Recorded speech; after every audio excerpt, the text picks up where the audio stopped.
to heal families today. Father, can you hear me? I'm calling on your name. Now Buddha, no Muhammad. But it's Jesus we cry out loud. Father, just forgive us. Hear us when we say we need to give our lives and souls today. Father, you know we need it. I've never seen So much pain and hate, yo. we have the faith for now. Your victory we will gain. Father, you know we need it. There's No no heart of stone. We're ready for your power. Now the city's gone. Father, can you hear me now? Father, can you hear me now?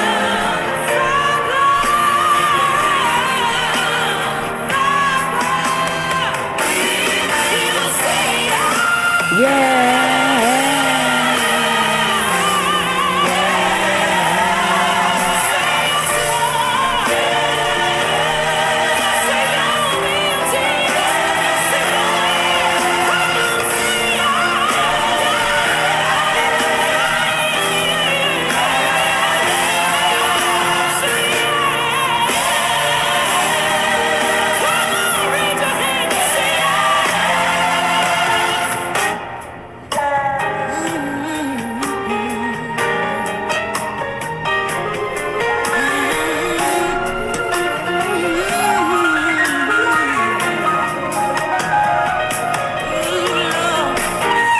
Can you hear even me, Lord?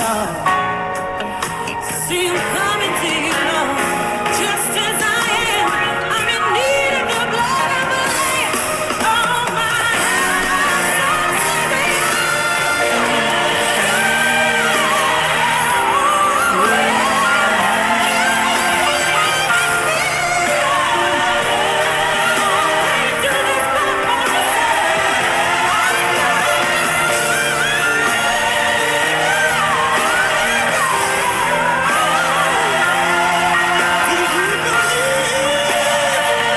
Do you believe? Somebody say yeah. Yeah! Let's go, Big M.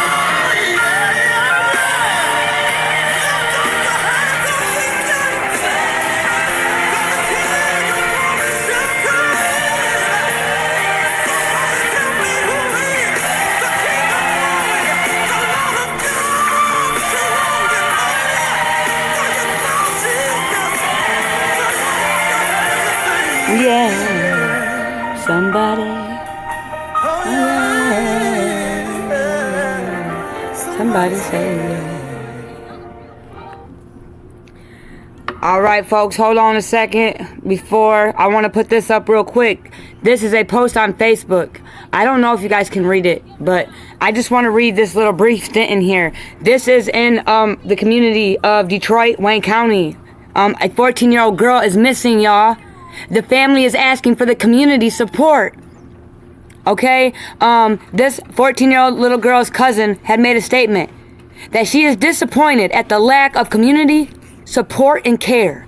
She is still optimistic that someone will come forward and do the right thing. By golly. Well, we're gonna help bring awareness. We're praying for you. We're praying for the homecoming of this 14-year-old little girl. The family, the family's out crying, is crying for help. You know what I'm saying? This is Detroit. We're boots on the ground. We'll see what we can do. Let's try to help bring this little girl home. To the family, we're praying for you. Keep your guys' head up, and just know it's in God's hands. And yeah, Big M. Yes, it is. We own it. We boots on the ground. All right, y'all. Well, I'm gonna start it off like I always do. Ready? Let's go. What's happening? What up? What it do? That's the show. But everybody in our city says, "What up, doe? What up? What up, doe? What up?" Salute, salute, salute, everybody. Shell baby. Oh my goodness, Shell baby. It's been a minute. I wrote you on Shell Facebook. baby, and oh my God, this is your story. This is your story. This is the story you brought to me. Shell baby, we thank you. Give her a round of applause. Wait for her to come in and let her know. All right. Hold on. When we would definitely Shell baby. Keep doing. I hope you're feeling better. First of all, I really been trying to get a hold of you. I don't have your number because my phone, even though I got a new one, I was not able to get into my iCloud, so I lost everything. Hold on, Shell baby. One more time. Because that's what we're supposed to do. We're supposed to bring awareness and help. You know what I'm saying? That's what it's all about, y'all. This little girl and this little girl's family is crying for help. It's been 3 days, y'all. 3 days. 3 days. And you heard the It's a birthday. Oh, okay, my bad. This post was okay, yeah, my bad, y'all. But yeah, so we're gonna see what we can do.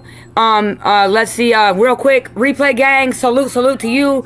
Let yours truly know and Big M know what you think. Let us know your opinion, you know, whatever. If you agree, disagree, if you would like us to cover a story, the emails across the screen. You know, you can reach out to us because we are Boots on the Ground 313, baby. Everybody coming in and out of the live, if you could kindly take whatever finger you would like, real smooth, like real cool, like tap on the thumbs up button for yours truly in the biggest M I know, you know. Yes, like I have to go back and check. I do like and check our likes. And when I feel like you don't hit the like button, you don't like me. I take it personally. So can you please not do that because it really hurts my feelings. I'm very sensitive. y'all, don't get her going, y'all. Hit that like button for yours truly the biggest M I know, you know. I already know you are. Real quick, okay, I think that's everything. Share the live, subscribe to the channel, y'all. It's free. It's free 99. If you would like to become a member, special perks do come with the memberships. There's levels, you know. Grab your membership. Me and Big M did agree. We do think you look better in green over here, but that's just our opinion. It doesn't make it facts, you know. Green is one of my favorite colors. Mine too. Stack says salute to JJ and Big M. Salute to you. Thank you. Salute. I don't know who you are. I never seen you over here, but salute. Shell Baby 92 with the wrench. Yeah, thank you for coming. Hey JJ, Big M, the chat. Blessings to you all. Blessings to you, Shell Baby. You're feeling better? Yes. Oh man.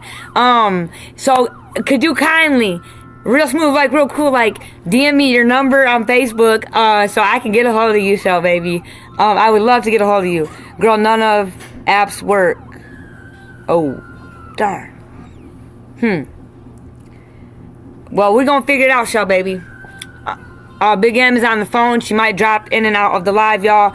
One more time. 14-year-old little girl is missing in the county of Detroit. The family asks for the community support and help. Okay, Detroit, we got to do better. We have another little girl missing. We got to see what we can do. You know what I'm saying?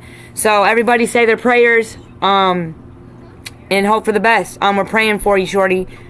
But nonetheless, let's go ahead, and go ahead and get rocking with the show. Big M, can you tell me how to pronounce her name correctly? Because I don't want to say it wrong. Denija,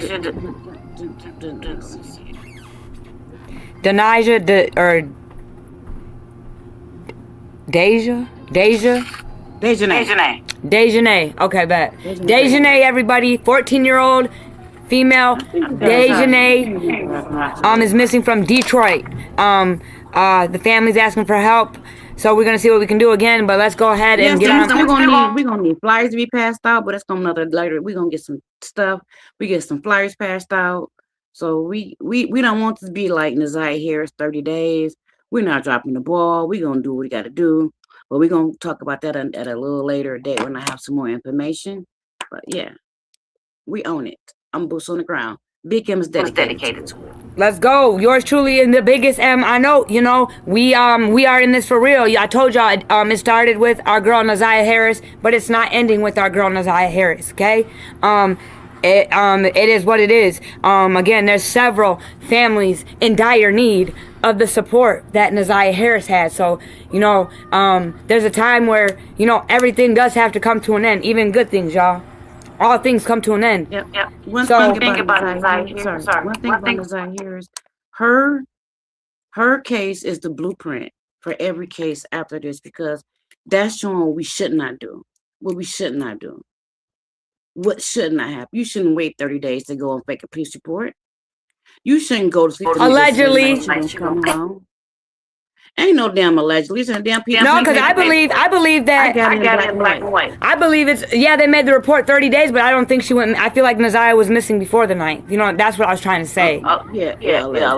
Yeah, that's what I meant by that. Real quick, but no, yeah, it taught us what not to do, but everybody doesn't, you know, never mind. But let's just go ahead and, I want to read this to y'all real quick. I took the screenshots. Let's see.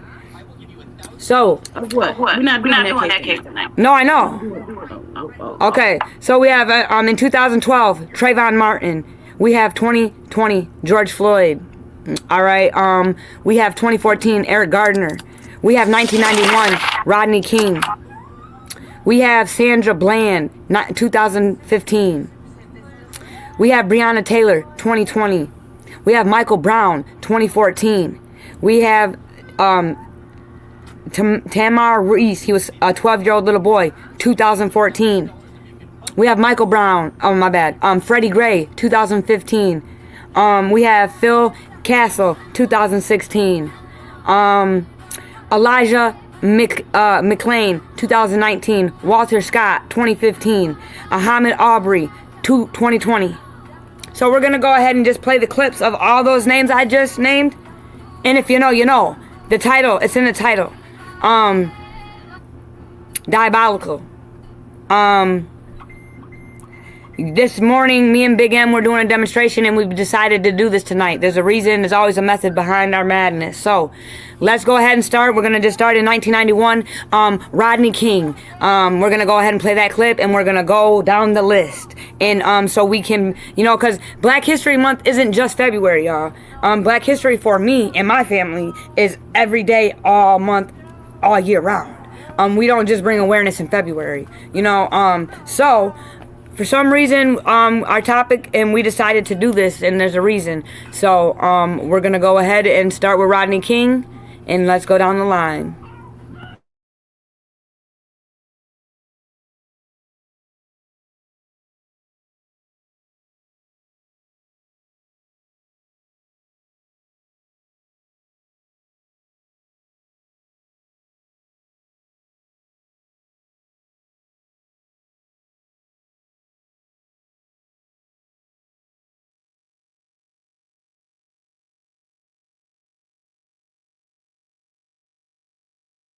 Beating at the hands of police and the riots that followed are all images still so vivid 20 years later. Earlier today, King was found dead at the bottom of his swimming pool at the age of 47. Hold on, y'all. I forgot. Copyright disclaimer under Section 107 of the Copyright Act. 1976 allowances made for fair use for purpose such as criticism, comment, news reporting, teaching, scholarship, and research, y'all. Fair use is a use permitted by copyright statutes that might otherwise be infringing. Nonprofit, educational, or personal use tips the balance in favor of fair use, y'all. Whoopsie daisies, almost forgot our copyright disclaimer. No go. No bueno. Don't let me do that. Please turn it down, Javen. Can we all get along? Can we get along?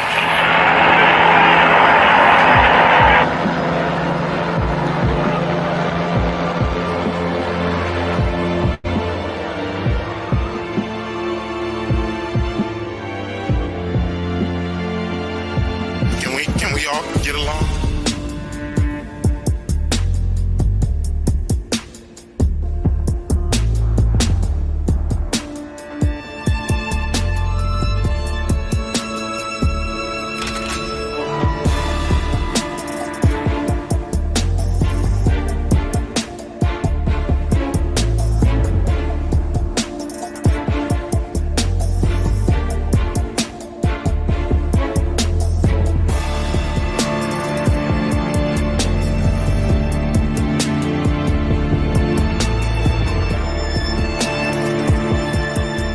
First of all, I was thinking about him. What could he have done to deserve that? I didn't see the very beginning of it. I thought maybe he tried to hit a policeman or something.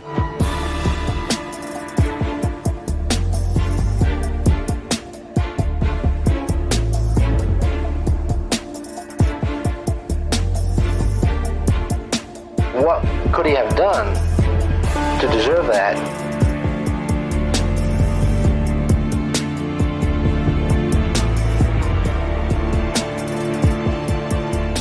We, the jury, in the above entitled action, find the defendant, Lawrence M. Powell, not guilty of the crime of assault by force likely to produce great bodily injury and with a deadly weapon.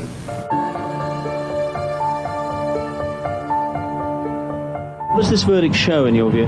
Racism, and also it shows me the fact that the police can get away with anything.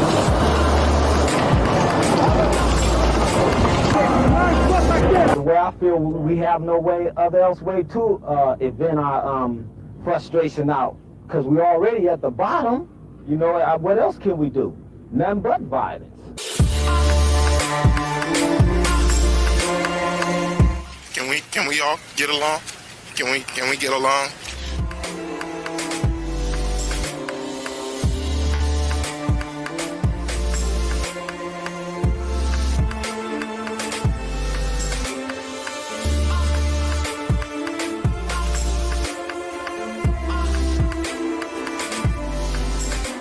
Going to jail back and forth, killing, and also watching brothers get killed. It can take a toll on your life. It can take a toll on your mind. You're just standing right next to a brother and you just see him get his head blown off.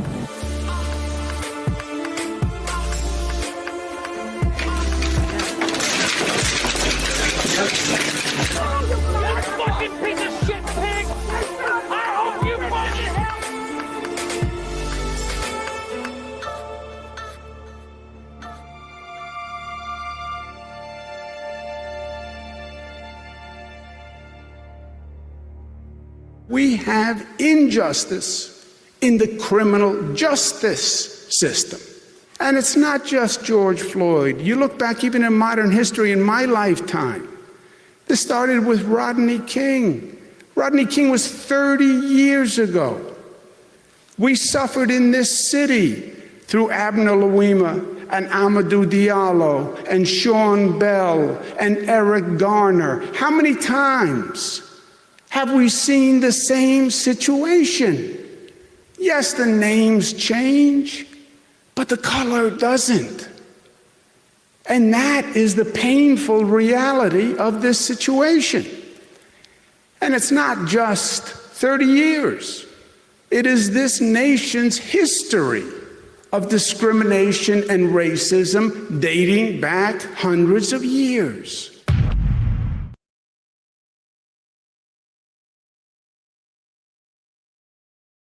So there's our first one. Again, already cringing. I was a twinkle in my daddy's eye in '91, y'all. So I was a twinkle in his eye. So but that's, he even said it. That's a big, it's been around forever. But that's like, I think that's like the big start. Big N? I was pregnant, about to have my first son. So I remember when that happened, and it's like, has racism ever stopped? Absolutely not, and it never will. It's just escalating. Oh yeah, it never will. It's something, a seed that was planted so good, that was planned so well, it'll never be undone. Please turn it down. Thank you. What was I gonna say?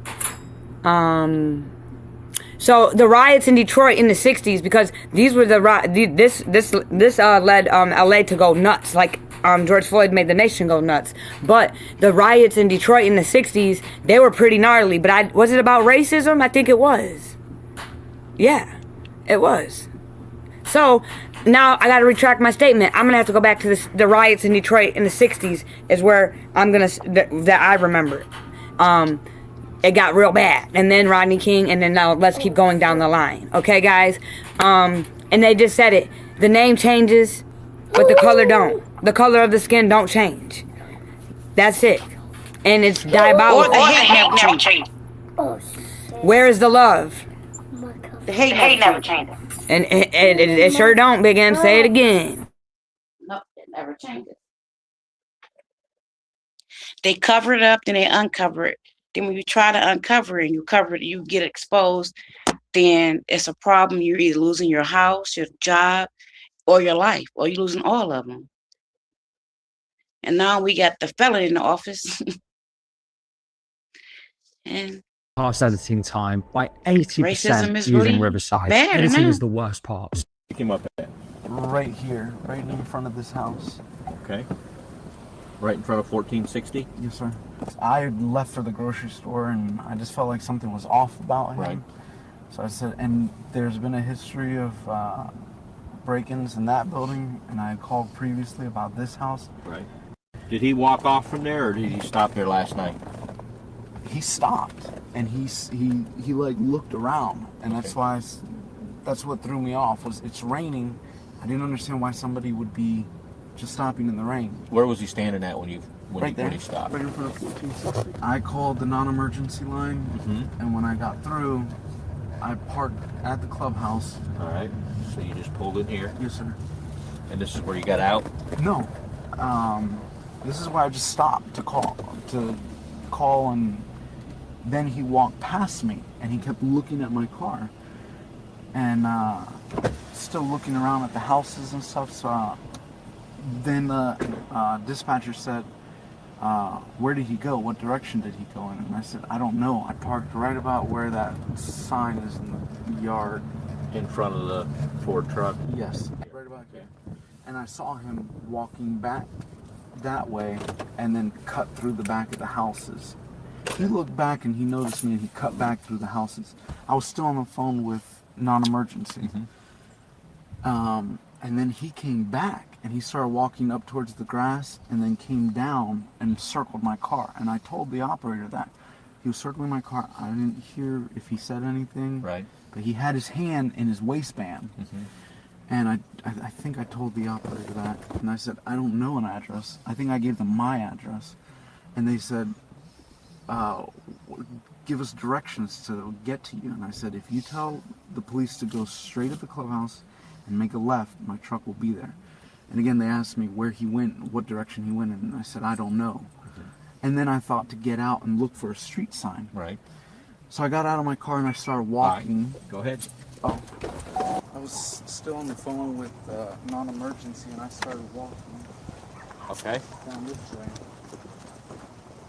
And because I didn't see a street sign here, but I knew if I went straight through that's Retreat View Circle, and I could give him an address, because he said, just give me the address of the house you're in front of.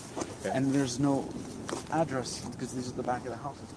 I got to about here, and I had a flashlight with me. Okay. The flashlight was dead, though. And I looked around, and I didn't see anybody. And I told non-emergency, I said, you know what, he's gone. He's not even here. Right. So I still thought I could use their address, so I walked all the way through. And I actually walked all the way to the street, and I was going to give them this address, and they said, well, if he's not there, do you still want a police officer? And I said, yes. They said, are you following him? And I said, yes, because I was, in the area. And they said, we don't need you to do that. And I said, okay. So that's when I walked straight through here to get the address so that I could meet the police officer. And then they said, I said, he's not here. They said, do you still want him to come? And I said, yes. And they said, where do you want him to come to? And I said, you know what, just tell him to meet me at my truck next to the clubhouse. If he goes straight into the clubhouse and makes a left, I have a Honda Ridgeline, silver Honda Ridgeline is parked right there. I'll meet him right there. So I started walking back. It is a story that no one can stop talking about, the shooting of Trayvon Martin. It seems like every day we learn about a new piece of the... Real quick, Shell Baby says, all they did was change the name from racism to hate crime. Amen, Shell Baby, I'm with you when you're right. They believe people would think it was something different, but it's all the same. It's all about verbiage. Shell Baby, what a great statement. I'm going to leave that up there for a minute, because by golly. Didn't I see Shell Baby in the back room? I don't think so. I didn't, unless you dropped down. I might not have been paying. I was getting the other video ready. If you want to come up here, Shell Baby, you can. I might have not seen it, but you're more than welcome. Even if you want to just. Oh, okay. All right, Shell Baby. Shell Baby be moderating the comments. Salute to Shell Baby 92 with the wrench. Puzzle, and every day the outrage only seems to grow. But rather than allow the rhetoric to overshadow. See, I can't see the comment. Hey, is that Oh, okay, I got you. Don't get kicked out because you've been falling on your head a lot lately. You gotta read the damn comment and see how I like it. I'm screaming. It's okay. We didn't see my lights. Y'all got it good tonight. I'm screaming. I'll let you know in 1 second, Big M. See how many of my likes? They better be up. I'm gonna let you know Facts. No, you're good. Case, we're going to step back and walk you through the night that Trayvon Martin was killed, minute by minute. 7:11 p.m., February 26th, a rainy night in Sanford, Florida. George Zimmerman calls 911 to report a suspicious person in his neighborhood. That call would last 4 minutes. Hey, we've had some break-ins in my neighborhood, and there's a real suspicious guy. The best address I can give you. This guy looks like he's up to no good, or he's on drugs or something. It's raining, and he's just walking around looking about. Okay, and this guy, is he white, black, or Hispanic? He looks black. Did you see what he was wearing? Yeah, a dark hoodie, like a gray hoodie, and either jeans or sweatpants and white tennis shoes. He's here now. He was just staring. 7:12, phone records show Trayvon Martin is on the phone with his girlfriend. 7:13, Zimmerman is giving the dispatcher directions when he says the subject took off. Are you following him? Yeah. Okay, we don't need you to do that. Okay. 7:15, Zimmerman hangs up with 911. Okay, no problem. I'll let him know to call you when they're in the area. Thanks. You're welcome. At the same time, at 7:15, Trayvon Martin's girlfriend tells ABC News she's still on the phone with him.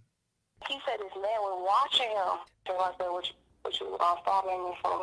And the man come and said, what you doing around here? Somebody push Trayvon because the head stead is down. 7:16, the line goes dead.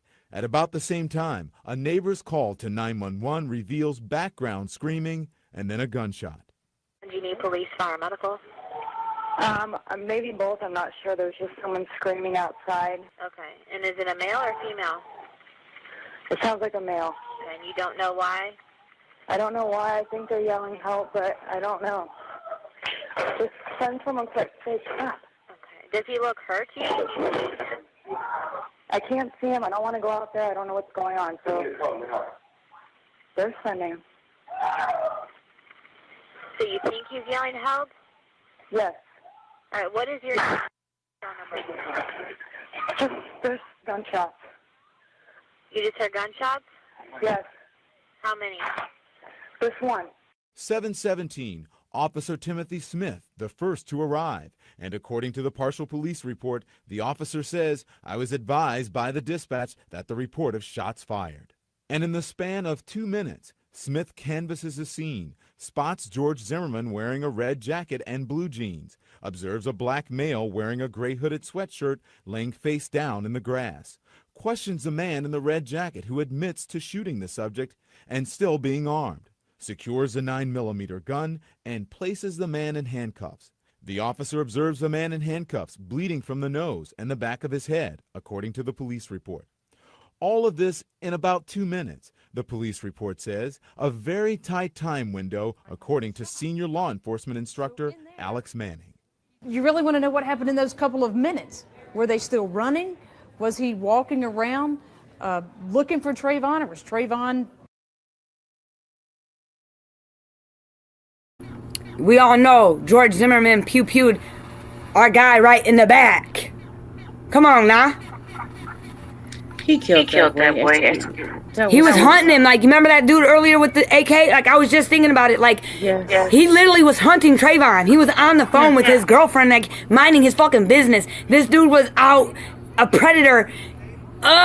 This one makes me cringe. All these are gonna make me cringe. He didn't like black people who wanted to be a police officer who couldn't pass the test.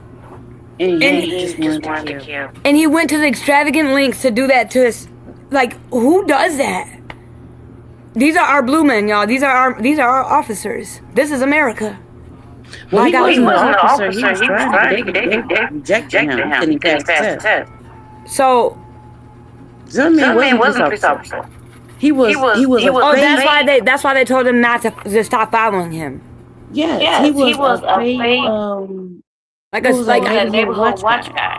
Oh, this nigga was. Wait a minute. So you mean to tell me? Hold on a minute. He was his own neighborhood watch guy. He was just doing it to do it. He was doing neighborhood watch. That's all he was. That was rejected from being a cop. He tried to be a cop. So what? He took it out on black. He wanted to take it out on black people. Like, it was black people's fault that he got rejected. He trying to make a neighborhood say they couldn't afford a house in that neighborhood. I'm glad he got karma's real. I hate when people say this. I'm sorry, I'm Mexican, but he could afford one. What? I said he can afford one. He said that black people couldn't afford one. He can afford one. Man. And again, when it comes to it, we all know what happened. Look what happened to OJ. It was literally, he got sentenced on the exact day, 13 years later. When it came down to Nicole, the timing is real. It was 13 years to the exact day. Karma is real because George Zimmerman is in the penitentiary right now. So in a sense, Trayvon did get a little bit of justice, and so did America, because we got a monster off the street. But it took some time. And one more life could have been saved if he would have been locked up for Trayvon, but he got off due to verbiage. That's why George Zimmerman got off, due to verbiage. Wow. I think was an underplay for the overlay, just to get rid of black people. Which when you're right, Big M. He killed one black people. Show Baby says, I didn't know that. God is good. Amen. Oh yeah. That is, I swear I've watched the OJ case so much. Every year to the year I watch it, and last year he passed away. It's that day I watched the hearing all day long. You know what I'm saying? But I thought that was OJ case really get me into court cases. That was the one. If the glove don't fit, you must have quit. And you see OJ trying to squeeze that glove on. It reminded me of the Naziah Harris case. I swear to you. But Naziah's is worse. Naziah has the crown now. But they're right there. They had 27 smoking guns for OJ, but he still got off. And we're not even gonna go there with Naziah. But yeah, let's keep listening.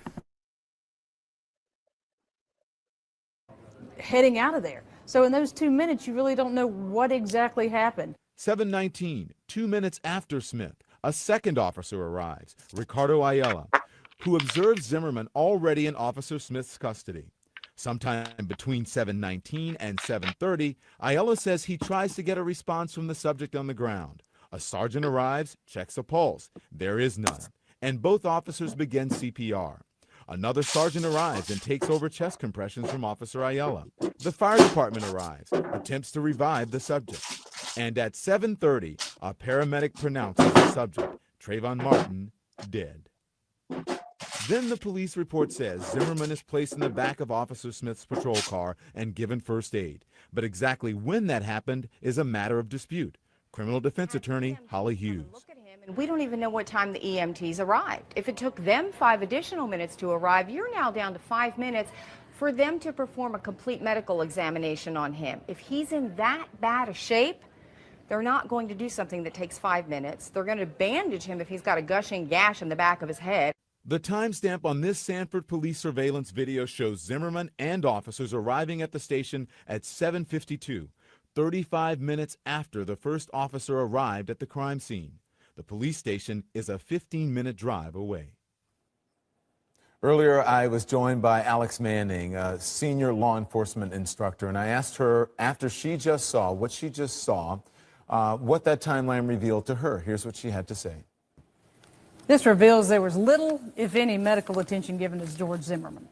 If the paramedics were with Trayvon Martin until 7:30 when they pronounced him dead, according to my calculations, I have taken about 14 to 15 minutes the police from them to get Zimmerman from the scene to the police station. I have them only attending to Mr. Zimmerman between 7:30 and 7:38, about 8 minutes to do an assessment, to treat him for any wounds. He wasn't injured that bad. Wow. And as a law enforcement... Pick him up at? Right here, right in front of this house. Okay. Right in front of 1460? Yes, sir. To Javaris Fulton, Trayvon Martin was the little brother who shared his room growing up. A little brother who loved to make jokes, was good at sports, and wanted to follow his older brother to college. He was smart. He was in, honors classes. He wanted to go off to college like I did. And I think it was my sophomore year. He came up with me on his spring break. And, he had a good time. I showed him around there, showed him the campus, so he was set on going to school. One of Javaris Fulton's last happy memories of his brother is a horseback riding trip they took together in February to celebrate their mother's birthday. It was Trayvon's first time on a horse. His horse had, some problems. It wanted to be a bully to everybody else's horse. How did he handle that? He handled it. He was the first one to learn how to control them. They tell you little instructions how to make them turn left and right.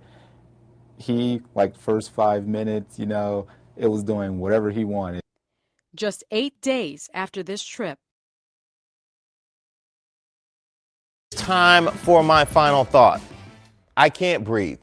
It's been 5 years since we heard Eric Gardner say those final words. 5 years since we first saw the video of NYPD officer Daniel Pantaleo applying an illegal chokehold while forcing him to the ground in a confrontation that started over loose cigarettes.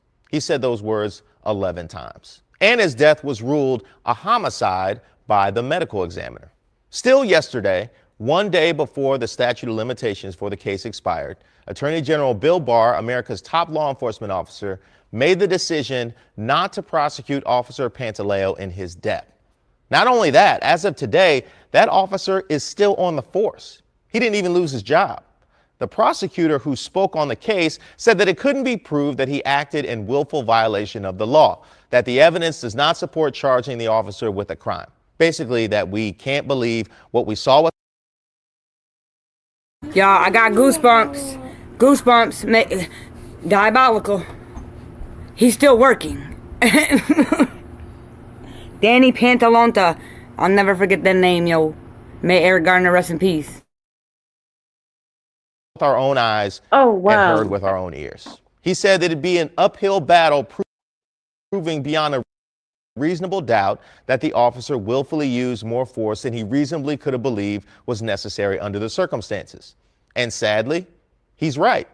Tamir Rice, Philando Castile, and dozens, hundreds of other cases like this have ended in acquittal. So why even try, right?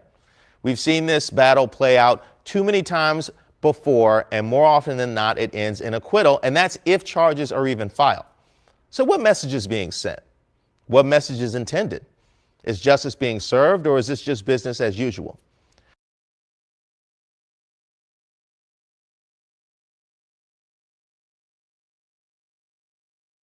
Now, NBC5 investigates. Tomorrow, February 7th, would have been Sandra Bland's 36th birthday.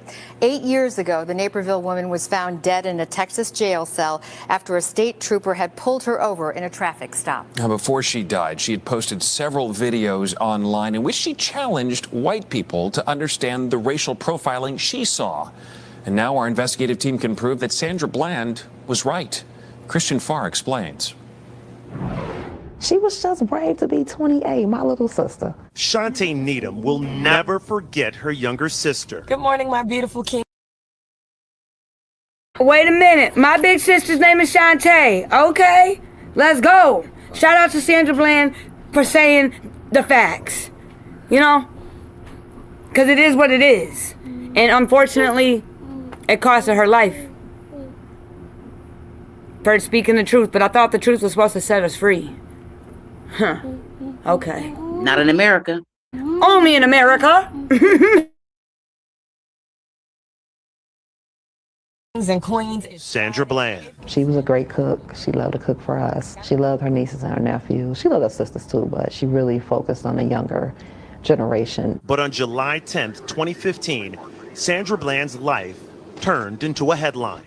Step out of the car. No, you don't have the right. Step out of the car. You do not have the right to do that. I do have the right. Now step out or I will remove you. A police traffic stop on a Texas road would land her in jail. 3 days later, Bland's sister and the rest of her family would receive a call that changed their lives forever. And I was feeling like something wasn't right. I knew something wasn't right. And then Monday we get the call that she was no longer here. Police said Bland had been found hanging in her jail cell. Her death was ruled as suicide. Get out! Wow. Now! Wow. Get out of the car! For a failure to signal. You're doing all of this for Get over there! How Bland was treated during that failure to signal traffic stop by now former Texas State Trooper Brian Encenia was put under a microscope. What you may see as just somebody doing their job, we see the undertones of that. We've been trained to see them because we live them every day. Sandra Bland's own words just months before her death seemed eerily prophetic for black motorists and their sometimes tragic interactions with police. And in fact, NBC5 Investigates has found that the numbers back her words up. If it happened to you or to someone you love, stopped by police for no apparent reason except that you fit a racial profile secretly used by police. It's called racial profiling. More than Not the numbers backing up Sandra Bland's opinion. By golly. Let's go. 20 years ago, then State Senator Barack Obama led the passage of the Illinois Traffic Stop Study, which requires all police departments in the state to track the race of every person they pull over and ticket each year. That you're twice as likely to be stopped if you're black than if you're a white motorist. The ACLU's Ed Yonka says that troubling statistical conclusion is happening right here in the city of Chicago, where more than 500,000 traffic stops take place each year.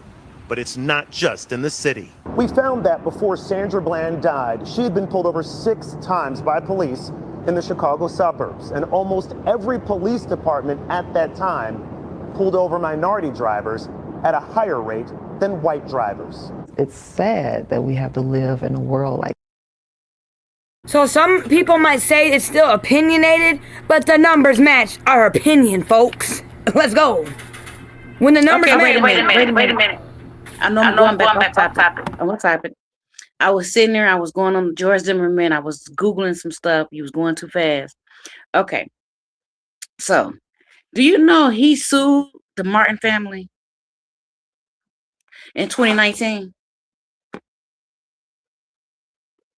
He sued them and their lawyers. It was dismissed in February 2022. But he had the audacity to sue them in 2019. He did. Yes, he did in Florida. I was looking at it. Because they had got a settlement for over $1 million. They didn't say what it was, but it was over $1 million. He sued them for $100 million. Only in America. So it's like you kill a kid and then sue them? Oh yeah, he was racist. Because they got a lawsuit, you sue the kid, kill that kid, then you sue them. Funny thing is, George, you don't even gotta pay the lawsuit. So what the fuck are you talking about? The city has to pay The it. home association can pay for it. Thank you. that, where the color of our skin determines how we be treated. NBC5 Investigates analyzed these yearly traffic stop reports for the individual jurisdictions and years when Bland was stopped. 5 out of 6 times that the police department's own numbers show they were pulling over minority drivers anywhere from 30% more often all the way up to 55% more often than white people, a fact that Bland feared white people could easily ignore, even. So the numbers match. We see the video with the smoking gun there, here, there, and there, but racism isn't existing anymore. See, they thought that it was going to be a black girl. They just do what they going to do and nobody said anything about it. Like they normally be doing. She committed suicide. Nobody said anything. They didn't think that people were going to actually get up and rally around her name and ask for something and hold them accountable for this lady. They took a picture. That baby was dead. She was not alive when they took that picture. She was not. Man, that whole story, because when I caught last year was a 10-year anniversary. July is a 10-year anniversary for Michelle Blair and Sandra Bland. So I remember I covered it, and it was just like if y'all go back in the way that they edited the video, it was grimy, it was dirty as fuck, and there's no denying it. But what can we do? It's been 10 years, y'all. People don't forgot about Sandra. We got 10 more Sandras. Yes. So, only in America, we got to pray for America. God bless the USA. Yeah, because we going from bad to worse. Now we at a war. Say it again, Big M. And we got ISIS coming, terrorizing the different cities. Just think about it. What if ICE come to Detroit? You on black, you on mute.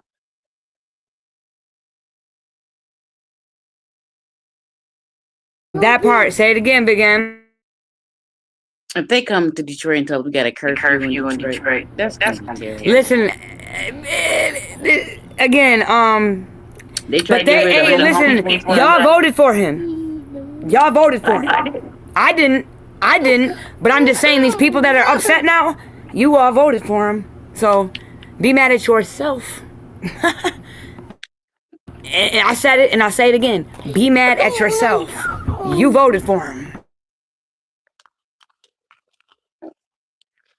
And what he did when he first got in. Wanton endangerment in the first he degree. Went after black people. On or about March 13th, 2020 in Jefferson County, Kentucky, the above named defendant, Brett Hankison, committed the offense of wanton endangerment in the first degree when, under circumstances manifesting extreme indifference to human life, he wantonly shot a gun, into the apartment occupied by initials CE. Count 2, wanton endangerment in the first degree.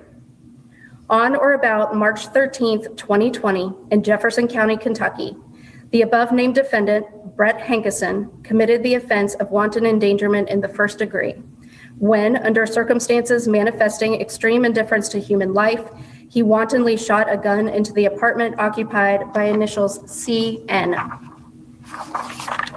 Count 3, wanton endangerment in the first degree. On or about March 13th, 2020, in Jefferson County, Kentucky, the above named defendant, Brett Hankison, committed the offense of wanton endangerment in the first degree when, under circumstances manifesting extreme indifference to human life, he wantonly shot a gun into an apartment occupied by initials ZF against the peace and dignity of the Commonwealth of Kentucky. Mr. Foreperson, is that the decision of the grand jury? Yes, it is. Thank you. Sir, if you would please randomly select a number.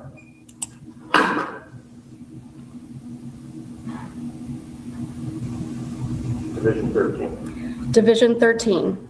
Thank you, sir. The case will then be assigned to Jefferson Circuit Court, Division 13. Madam Assistant Attorney General, do you have a motion with respect to bond? Yes, Your Honor. The Assistant Attorney General asks for $15,000 full cash bond for the defendant, Brett Hankison. I will grant the motion and assign. We have to remember, everybody, Breonna Taylor has no justice still to this day. They're not held accountable for the negligence of just No justice for her today, still to this day. May she rest in peace. Yes. And the funny thing is she was a dispatcher for the police. She worked for the police, and they didn't even protect her, all because of the color of her skin. What did Martin Luther King say? One day I hope that we could be judged by the content of our character, not the pigment of our skin. You know? We're still waiting, doctor. Maybe one day.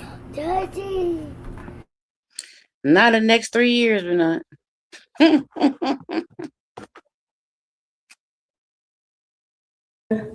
Bond. We got 2 more years left.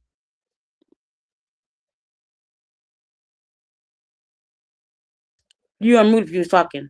Honestly, I don't even know because I don't really keep track of the Orange Man because I cannot stand him. So, but yeah, something like that. Yeah, 2 more years of KKK. Protesters in LA blocked the downtown. First, I wanted to say this. Along my journey with, whatever, Piggy Parker did get George Floyd's uncle to come on her show, which was great. It was great to see a real advocate and to hear from him. And one thing that I'll never forget, hearing from George Floyd's uncle. George Floyd when he was in 2nd grade, he wrote a paper. And he said that he wanted to change the world. In 2nd grade, y'all.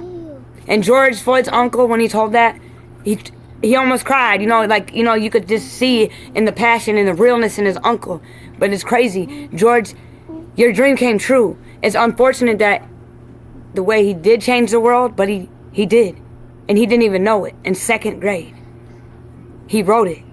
No. He was going to change the world. He wanted to be a judge. He wanted to be a judge, and he was going to change the world.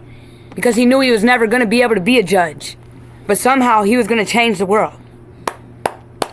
May you rest in peace, George Floyd. Because he's the one, he rocked the nation. Unfortunately, the rest stayed in the USA. But George Floyd, he had the whole nation marching. Let's go.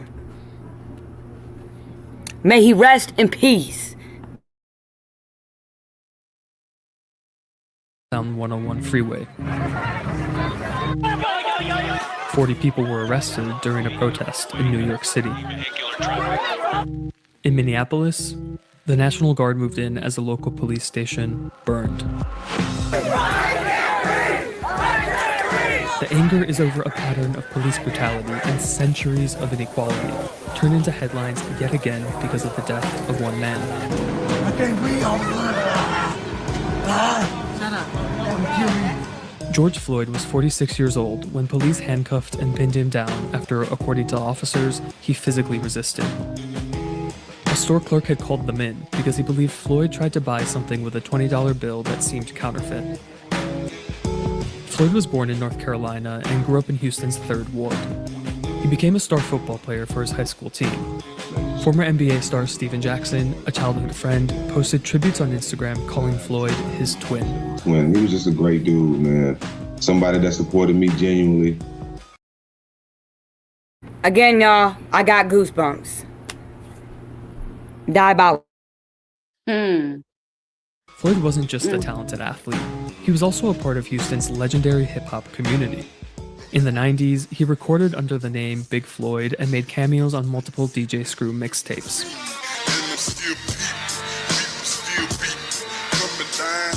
But friends say Floyd was never able to find real opportunities in Houston, and in 2007, police charged him with an armed robbery in connection with a home invasion.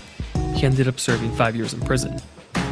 When he got out in 2014, he followed a friend to Minneapolis where he found steady work as a truck driver and as a security guard at a restaurant with dance nights.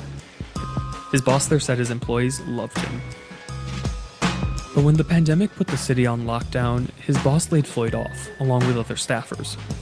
Friends say Floyd was trying to get by, but was struggling like millions of Americans who have lost their jobs in the worst economic downturn since the Great Depression. He leaves behind a 6-year-old daughter in Houston and a brother in Texas, who told the media he sees his own brother's death as part of a horrifying pattern. I'm tired of seeing black men die. Black lives matter too. I want Murals and other memorials for Floyd are popping up around the world. And the protests continue.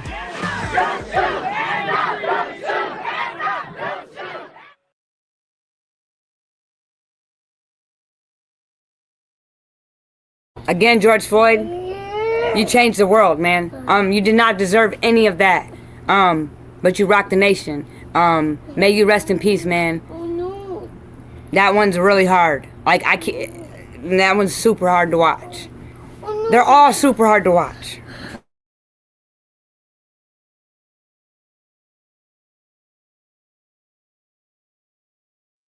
I do remember. I gotta check. I'm looking at it right now.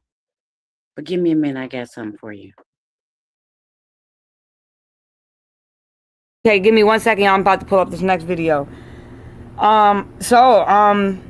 Is ahead? Are we getting worse or is it getting better? Anybody want to chime in besides me and Big N? It doesn't matter if you do or not. I'm just trying to be nice and ask if you guys, are we getting better or is it getting worse for us out here in America with people that aren't 100% European? Is it changing? Will it ever change? You know? But I believe, you know, it's not going to stop me from believing. But, by golly, that'll be the day. Michael Brown now, y'all, 2014. Michael Brown, 2014, y'all.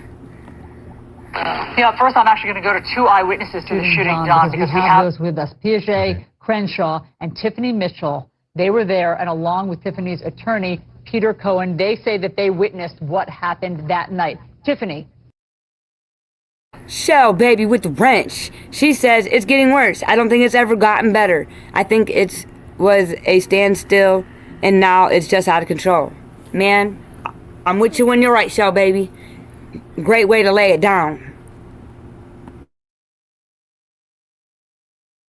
I want to start with you.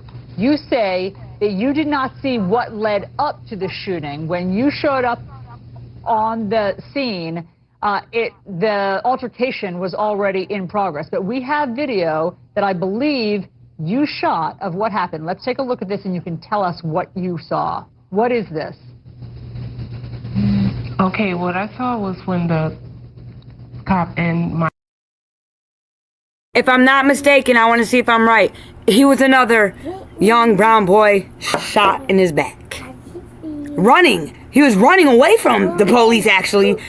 And I do believe this is him. Let's see if I'm right. Just from the top of my head. Wait a minute. I have to go back because I found this story about a couple of weeks ago that Donald Trump was thinking about pardoning Derek Chauvin's sentence because he's been stabbed 22 times. You motherfucking lying. No, he's considered pardoned. I'm going on mute and I'm turning my camera off. I'm still researching. It's something I found on YouTube and Facebook. So I'm going to put allegedly. Allegedly? I don't have facts, but I don't have my computer. I'm going by this. Well, allegedly, it's pretty believable. Yes. Only in America.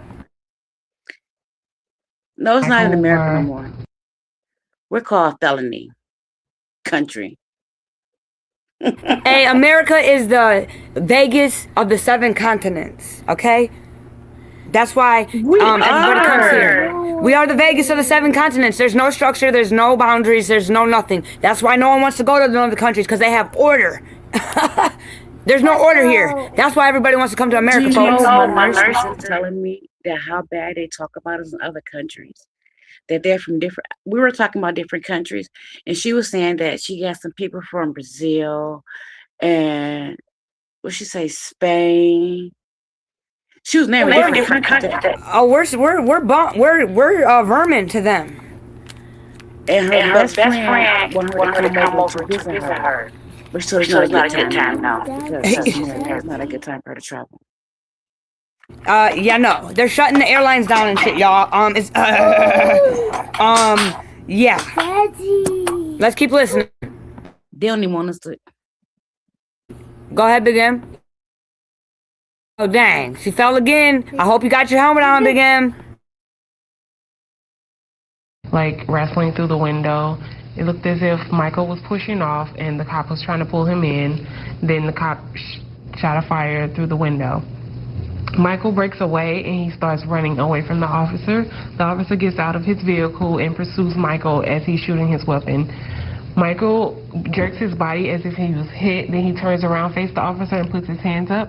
And the officer continues to shoot him until he goes down to the ground. So Tiffany, let me ask you this, though, because the video that we have up, this is you and I talked earlier about after and the dad. Is this we believe this is the father in the video? So there's a police officer walking up here that you're looking at. Yeah, okay. And then this is the father, and we believe he's going to the body. That's what's blurred. Okay, that's his uncle that's walking up to the. Okay. Yes.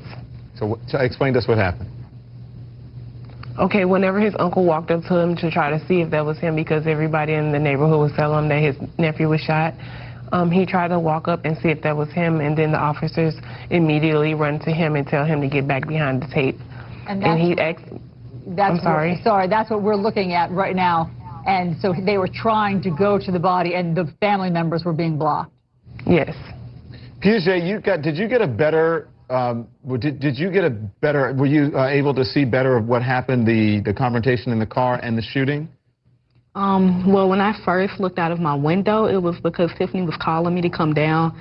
You know, we were on our way to work. So I have, my video isn't from that time, but I actually saw with my own eyes starting with the confrontation at the window. It just looked like it was a tussle.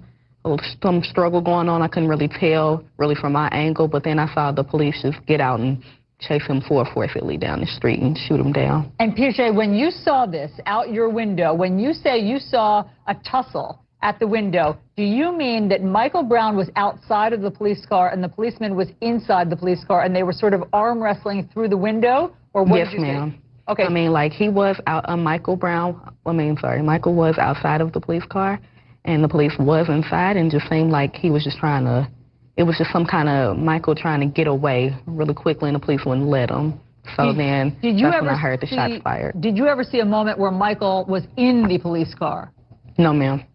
Because that's what police are saying, that they were in the police car and there was a tussle inside the police car. And at no time, and I know that you weren't there from the very beginning, Piaget or Tiffany, but at no time did you see Michael Brown in the car? No, not at all. At all. And in your estimation, he was trying to get away.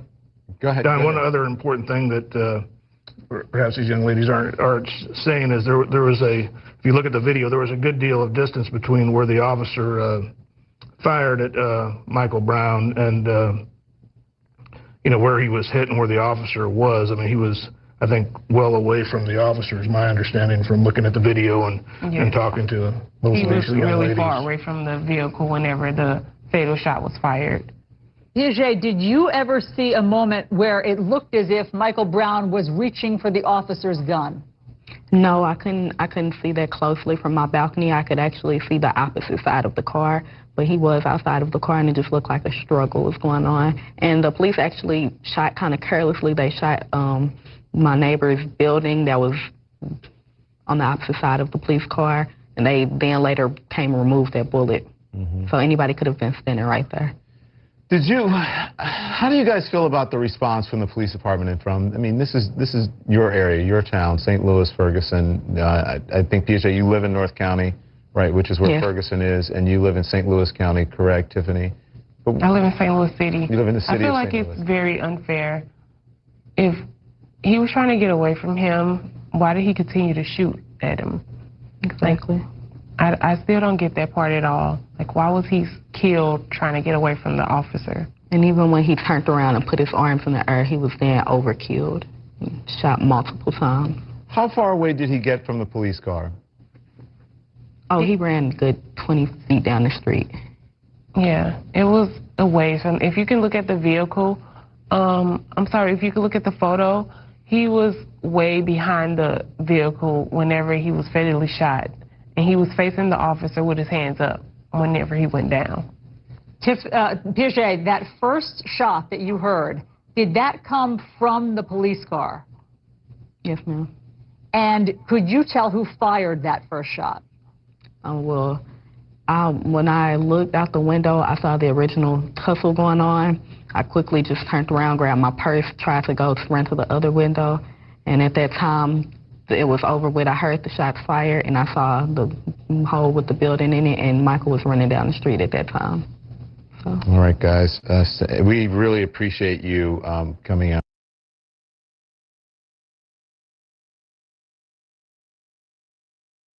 Zorro gets you. You craft, shape, engineer, with a wide assortment for every job. We're learning some more. May you rest in peace, Michael Brown, because again, those officers were not charged. Yeah, rest in peace, and they got away scot-free.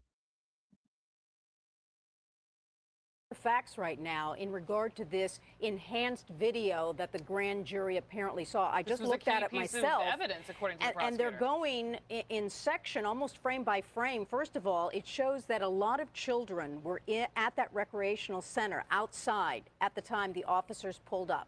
That forms their state of mind. Then it talks about the original dispatch call said that the officer was going to be, that Tamir Rice was going to be at the swing set. But when they pulled up, the investigation into the shooting death of 12-year-old Tamir Rice is complete and is now being handed over to prosecutors in Cuyahoga County. Tamir Rice was shot and killed by officers while he was holding this pellet gun, this fake gun, last November in a snowy park near his home. I've got Ryan Young following the breaking developments for me right now. And so, Ryan, what do we know now? Well, Brooke, a lot of people are holding their breath on this one, especially in Cleveland. We were just there a week ago and talking to the folks in the neighborhoods. They wanted to watch this case closely. I just have to say this, y'all. He was 12 years old. 12 years old. This investigation was turned over to the sheriff's office in February so they could do this independent investigation. We know sheriff investigators have been going through all the evidence, watching that videotape that so many people have seen, that reaction when the police car rolls up and then the officer opens fire on the 12-year-old Tamir Rice, who had that pellet gun. Ultimately, he would die. So many people in Cleveland wondering what would happen with this investigation. So the independent investigation has been conducted by the sheriff's office. Now they've turned that over to the prosecutor, and we believe the prosecutor now will take it to the grand jury, and then those people will decide what will happen next. So many people in that community are sort of holding their breath. In fact, they have talked about if this ever happens in terms of whether or not there will be charges or no charges against the officers, they'll try to give community members a heads up before it happens so those community leaders can go out and meet with the community beforehand, because obviously they are concerned that if it would go one way or another, there could be unrest in the area. Talking to community leaders just this afternoon, look, they say they knew this process was winding down. Now it's in the hands of the prosecutors. They're trying to.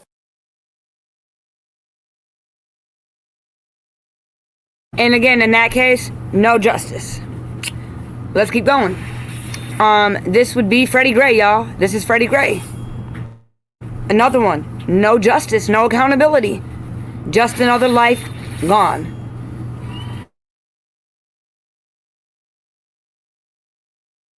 Mystery death of a young man in Baltimore police custody. The autopsy on this 25-year-old is now complete. The names of the officers involved in his arrest released. But more information has not led, though, to any more clarity as far as how this 25-year-old suspect, Freddie Gray, broke his neck after Baltimore police arrested him. This is back on April 12th. He died a week later. Now, as we mentioned a second ago, the department has suspended these 6 officers with pay. They've released their names, their ages, how long they've been on the force. But officials didn't specify on the reasons why. However, the mayor of Baltimore did tell CNN this. We know that he asked for medical attention. We know that that medical attention was not immediately requested for him. We know that was a mistake. That conclusion, based on the fact that Gray asked for medical help more than once while being transported in a van. In fact, city and police officials revealed Gray requested his inhaler, his asthma inhaler, at the same time officers called for the van. They also disclosed that Gray was put in leg restraints, but officials say they do not know how or when Gray's spinal cord was severed. And what's more, Gray's autopsy revealed his spinal injury was the only trauma to his body. There was no physical bodily injury that we saw, nor was it evident in the autopsy of Mr. Gray. None of his limbs were broken. CNN has affiliate WJZ has obtained amateur video that provides a new closer angle to Gray's arrest, warning the video is tough to watch.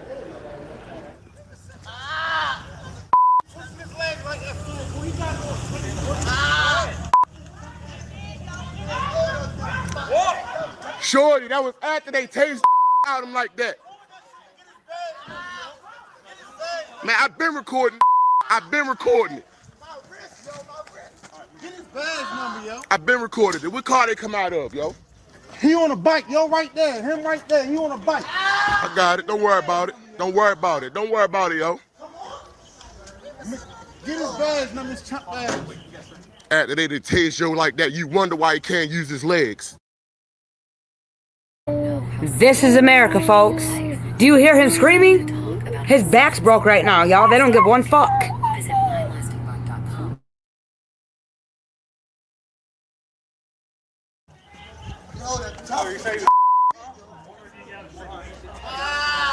I need you off the street. Yeah, I sure will. I sure will. I sure.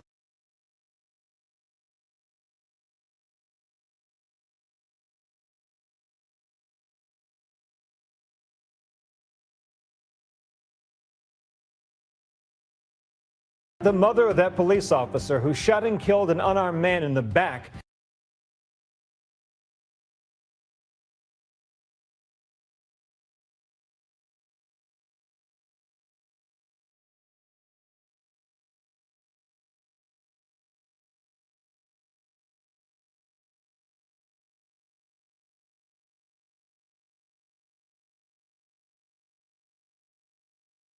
We've now received the dash cam video from this incident. This is what happened leading up I found out I to got the two. killing of I have two new active lesions.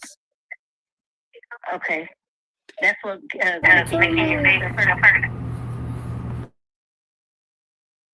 Walter Scott. Let's watch him.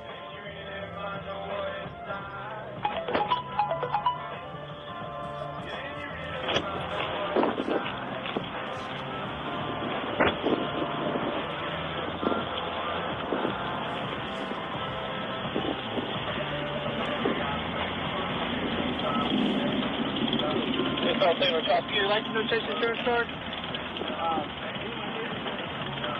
What's that? Okay, let's start with your license. Reason for the stop is your third brake light's out.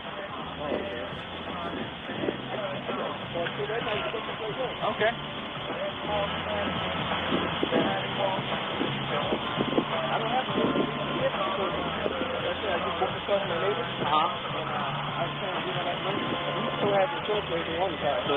You have insurance on the car? No, I don't have insurance on the car. Okay. Well, if you don't have insurance on your car since you bought it, you have to have insurance. Well, I haven't bought it yet. I'm saying I'm about to do that Monday. You told me you bought it. To drive the car. Oh, okay. Yeah, because my car is down. You need to roll this car. Okay. I can call in. Fine. Let me have your driver's license. So you don't have any paperwork in the glove box? Okay. No registration in there? No insurance? Yeah, I have all that stuff. Why is it? Okay. But you're buying this car? Yes, sir. Did you already buy it? No, not yet. I'm about to buy it Monday. Okay, a minute ago you said that you bought it, and you're changing everything over on Monday. I'm sorry about that. They bought it. I'm about to change everything over on Monday. Okay. All right. I'll be right back with you.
All right, so there you see it for the first time. We all just saw it for the first time. That's the raw dash cam video from the police officer's vehicle. Michael Slager, you saw him stop Walter Scott, ask for his license registration. They discussed the music you were hearing was coming from the police officer's vehicle, and then all of a sudden he went back to his vehicle, the police officer Michael Slager, and then you saw Walter Scott get out of that vehicle, out of that Mercedes, and simply start running. The dash cam video only showing the car.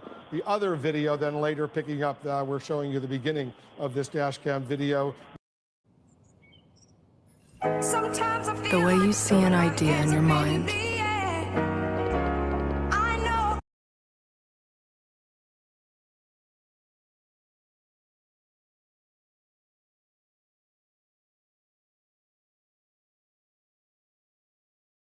All right, hold on 1 second, guys. We got one more for tonight that The we are mother going of that to cover. police officer who shot and killed an unarmed man in the back.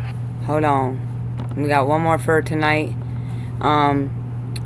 Again, all those beautiful souls are in a better place. I hope their families are doing better. And I hope that one day, You know, I'm gonna be honest with you. When I hear that they're in a better place, it's like, what better place is with me? You know, so I don't let people say that. Like, man, my mom in a better place. What better place is with me? But I get it. I understand it is in a better place because here is hell. So they are in a better place. When people look at it like that, be like, damn, they ain't no better place but with me. and that's a hard pill to swallow, is that we got to realize too, our shorties got the Father God borrowed. We don't even, those aren't even our real, they're not ours. Those are we are all children of God. We just long. Right. We the ones that have children, we have a job to do. He gives us a job, and if you fail, you that's between you and him. Yeah, that's between you and him, y'all. I'm not one to judge. But that's why I say in a better place, because again, it was hard to swallow that pill. But we're all our kids don't even belong to us truly. Amen. Amen. We're gonna go ahead and take a look, listen to Phil. Everybody, I don't want to slaughter his last name. This is diabolical. Again, prayers to all the family, and may they all rest in peace.